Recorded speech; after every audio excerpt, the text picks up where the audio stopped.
ಶಕ್ತಿಸೌಧದಲ್ಲಿ ಮುಖ್ಯಮಂತ್ರಿ ಸಿದ್ದರಾಮಯ್ಯನವರು ಎಡವಿದ್ದಾರೆ. ಮೆಟ್ಟಿಲು ಹತ್ತುವಾಗ ಮುಗ್ಗರಿಸಿದ್ದಾರೆ ಸಿದ್ದರಾಮಯ್ಯ. ಪಂಚೆ ಸಿಕ್ಕಿ ಹಾಕಿಕೊಂಡು ಮುಗ್ಗರಿಸಿದ್ದಾರೆ ಸಿಎಂ ಸಿದ್ದರಾಮಯ್ಯ. ಶಕ್ತಿಸೌಧದಲ್ಲಿ ಆಗಿರುವಂತಹ ಘಟನೆ ಇದು. ಸಿದ್ದರಾಮಯ್ಯನವರು ಮೆಟ್ಟಿಲು ಹತ್ತುವಾಗ ಪಂಚೆ ಸಿಕ್ಕಾಕೊಂಡಿದೆ, ಹೀಗಾಗಿ ಮುಗ್ಗರಿಸಿಬಿಟ್ಟಿದ್ದಾರೆ. ವಿಧಾನಸೌಧ ಉತ್ತರ ಬಾಗಿಲು ಮೆಟ್ಟಿಲು ಬಳಿ ಈ ರೀತಿಯ ಘಟನೆ ನಡೆದಿದೆ. ಮೆಟ್ಟಿಲು ಹತ್ತುವಂತ ಸಂದರ್ಭದಲ್ಲಿ ಆಗಿರುವ ಅಚಾತುರ್ಯ. ಕೂಡಲೇ ಅಕ್ಕಪಕ್ಕದವರನ್ನ ಹಿಡಿದುಕೊಂಡು ಸಿಎಂ ಸಿದ್ದರಾಮಯ್ಯನವರು ಬ್ಯಾಲೆನ್ಸ್ ಮಾಡಿದ್ದಾರೆ. ಎಂಎಲ್ಸಿ ಸುಧಾಮ್ ದಾಸ್ ಹಾಗೂ ಗನ್ ಮ್ಯಾನ್ಗಳನ್ನ ಸಿಎಂ ಸಿದ್ದರಾಮಯ್ಯನವರು ಈ ಸಂದರ್ಭದಲ್ಲಿ ಹಿಡ್ಕೊಂಡು ಬೀಳದೆ ಇರೋ ರೀತಿಯಾಗಿ ಬ್ಯಾಲೆನ್ಸ್ ಮಾಡಿದ್ದಾರೆ. ಶಕ್ತಿಸೌಧದಲ್ಲಿ ಮುಖ್ಯಮಂತ್ರಿ ಸಿದ್ದರಾಮಯ್ಯನವರು ಮೆಟ್ಟಿಲು ಹತ್ತುವಂತ ಸಂದರ್ಭದಲ್ಲಿ ಪಂಚೆ ಸಿಕ್ಕಾಕೊಂಡಿದೆ. ಬೀಳುವಂತ ಸಂದರ್ಭದಲ್ಲಿ ಗನ್ ಮ್ಯಾನ್ ಹಾಗೂ ಎಂಎಲ್ಸಿ ಸುಧಾಮ್ ದಾಸ್ ಅವರ ಸಹಾಯ ಪಡ್ಕೊಂಡು ಬೀಳದನ್ನೇ ಬ್ಯಾಲೆನ್ಸ್ ಮಾಡಿದ್ದಾರೆ.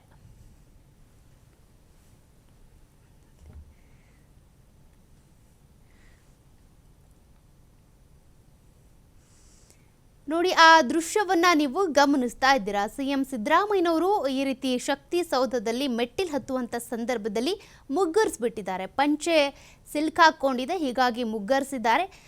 ಆ ಸಂದರ್ಭದಲ್ಲಿ ಎಂಎಲ್ಸಿ ಸುಧಾಮ್ ದಾಸ್ ಹಾಗೂ ಸಿದ್ದರಾಮಯ್ಯನವರ ಗನ್ ಮ್ಯಾನ್ ಎಲ್ಲರೂ ಕೂಡ ಅಲ್ಲೇ ಇದ್ರು, ಹಾಗಾಗಿ ಬೀಳುವುದನ್ನು ತಪ್ಪಿಸಿದ್ದಾರೆ. ಸಿದ್ದರಾಮಯ್ಯನವರು ಮೆಟ್ಟಿಲು ಹತ್ತುವಂಥ ಸಂದರ್ಭದಲ್ಲಿ ಆಗಿರುವಂತಹ ಘಟನೆ ಇದು. ಆ ದೃಶ್ಯವನ್ನು ನೀವು ನೋಡ್ತಾ ಇದ್ದೀರಾ.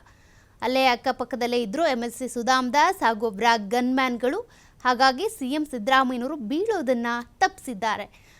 ಯಾವಾಗಲೂ ಕೂಡ ಸಿಎಂ ಸಿದ್ದರಾಮಯ್ಯನವರು ಅಕ್ಕಪಕ್ಕ ಗನ್ ಮ್ಯಾನ್ಗಳು ಇದ್ದೇ ಇರ್ತಾರೆ. ಬಟ್ ಈ ರೀತಿ ಬೀಳುವಂಥ ಸಂದರ್ಭದಲ್ಲಿ ಪಕ್ಕದಲ್ಲೇ ಇದ್ದಿದ್ದು ಎಂಎಲ್ಸಿ ಸುಧಾಮ್ ದಾಸ್ ಅವರು, ಜೊತೆಗೆ ಗನ್ ಮ್ಯಾನ್ಗಳು ಕೂಡ ಇದ್ದರು. ಈ ರೀತಿ ಬೀಳುವಂಥದ್ದನ್ನ ತಪ್ಪಿಸಿದ್ದಾರೆ, ಮುಗ್ಗರಿಸ್ಬಿಟ್ಟಿದ್ದಾರೆ ಸಿಎಂ ಸಿದ್ದರಾಮಯ್ಯ. ಆ ದೃಶ್ಯವನ್ನು ನೀವು ಗಮನಿಸ್ತಾ ಇದ್ದೀರಾ. ಶಕ್ತಿಸೌಧದ ಬಳಿ ಆಗಿರುವಂಥ ಘಟನೆ ಇದು. ವಿಧಾನಸೌಧದ ಉತ್ತರ ಬಾಗಿಲು ಏನಿದೆ ಅಲ್ಲಿ ಮೆಟ್ಲು ಹತ್ತುವಂಥ ಸಂದರ್ಭದಲ್ಲಿ ಈ ರೀತಿ ಪಂಚೆ ಕಾಲಿಗೆ ಸಿಕ್ಕಾಕೊಂಡ್ಬಿಟ್ಟಿದೆ, ಹೀಗಾಗಿ ಮುಗ್ಗರಿಸ್ಬಿಟ್ಟಿದ್ದಾರೆ. ಇನ್ನೇನು ಬೀಳಬೇಕು ಅನ್ನುವಷ್ಟರಲ್ಲಿ ಅವರ ಗನ್ ಮ್ಯಾನ್ ಹಾಗೂ ಎಂಎಲ್ಸಿ ಆಗಿರುವಂಥ ಸುಧಾಮ್ ದಾಸ್ ಇವರೆಲ್ಲರೂ ಕೂಡ ಹಿಡಿದುಕೊಂಡು ರಕ್ಷಿಸಿದ್ದಾರೆ. ಆ ದೃಶ್ಯವನ್ನು ನೀವು ಗಮನಿಸ್ತಾ ಇದ್ದೀರಾ. ಸಿಎಂ ಸಿದ್ದರಾಮಯ್ಯನವರನ್ನ ಅವರು ಯಾವ ರೀತಿ ಹಿಡಿದುಕೊಂಡ್ರು ಅಂತ. ಕಾಲಿಗೆ ಪಂಚೆ ಸಿಕ್ಕಾಕೊಂಡಿದ್ರಿಂದ ಈ ರೀತಿ ಮುಗ್ಗರಿಸ್ಬಿಟ್ಟಿದ್ದಾರೆ. ಮೆಟ್ಟಿಲು ಹತ್ತುವಂಥ ಸಂದರ್ಭದಲ್ಲಿ ಆಗಿರುವಂಥದ್ದಿದು. ಶಕ್ತಿಸೌಧದ ಉತ್ತರ ಬಾಗಿಲಿನ ಬಳಿ ಇರುವಂಥ ಮೆಟ್ಟಿಲುಗಳನ್ನ ಹತ್ತುವಂಥ ಸಂದರ್ಭದಲ್ಲಿ ಹೀಗಾಗಿದೆ. ಅಲ್ಲೇ ಇದ್ದಂಥ ಗನ್ ಮ್ಯಾನ್ ಹಾಗೂ ಎಂಎಲ್ಸಿ ಸುಧಾಮ್ ದಾಸ್ ಅವರೆಲ್ಲರೂ ಕೂಡ ಸಿಎಂ ಸಿದ್ದರಾಮಯ್ಯನವರನ್ನ ಜೋಪಾನವಾಗಿ ಹಿಡಿದು ರಕ್ಷಿಸಿದ್ದಾರೆ.